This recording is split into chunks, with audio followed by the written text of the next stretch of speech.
Bonjour, bienvenue à cette troisième capsule sur le module 9. On va aller dans la section 3, l'effet de serre. Donc, la section 2 étant sur la couche d'ozone qui est STE. Donc, l'effet de serre naturel, qui est un phénomène naturel, consiste à ce que les rayons du soleil soient en partie réfléchis par l'atmosphère, en partie absorbés par les nuages et par l'atmosphère, par les gaz en tant que tels. Donc, finalement, une partie qui va se rendre jusqu'au sol. Le sol se réchauffe et réémet ensuite cette chaleur-là sous forme de rayons infrarouges. Donc, on se rappelle, un peu moins énergétique que le visible.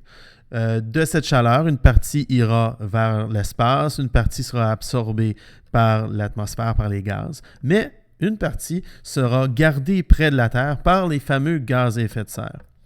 Donc, quels sont ces gaz à effet de serre? Bien, vous avez l'eau. En fait, l'eau, c'est le principal gaz à effet de serre, donc qui est responsable de la majorité de cet effet de serre-là. Vous avez le CO2 qu'on parle surtout parce que c'est lui qui est particulièrement responsable de l'effet de serre renforcé, qu'on parlera plus tard. Vous avez le méthane, le CH4, qu'on parlera aussi dans la capsule sur le périgélisol, et le N2O, qu'on parlera aussi par rapport à l'oxyde nitreux. Donc, grâce à l'effet de serre, on a une température moyenne de l'ordre de 15 degrés Celsius, donc ce qui est vraiment, en fait, très agréable, plutôt que de moins 18 en moyenne.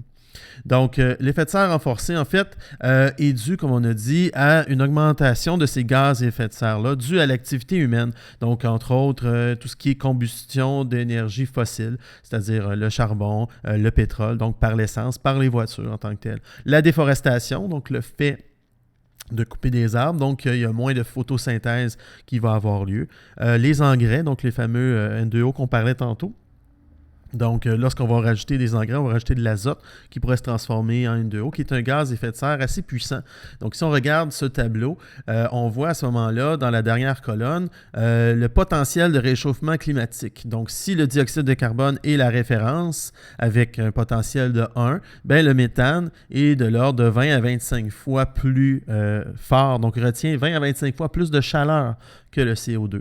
L'oxyde nitreux, pour sa part, va retenir 300 à 310 fois plus de chaleur. Donc, même si les concentrations sont faibles, ben, son effet est quand même assez important.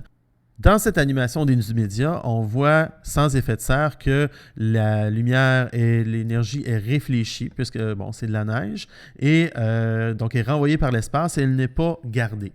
Si on a un effet de serre, à ce moment-là, on va obtenir des températures autour de 15 degrés Celsius et une partie de l'énergie qui est gardée par les gaz à effet de serre, donc le rayonnement infrarouge, reste près de la Terre, de l'ordre de 80%.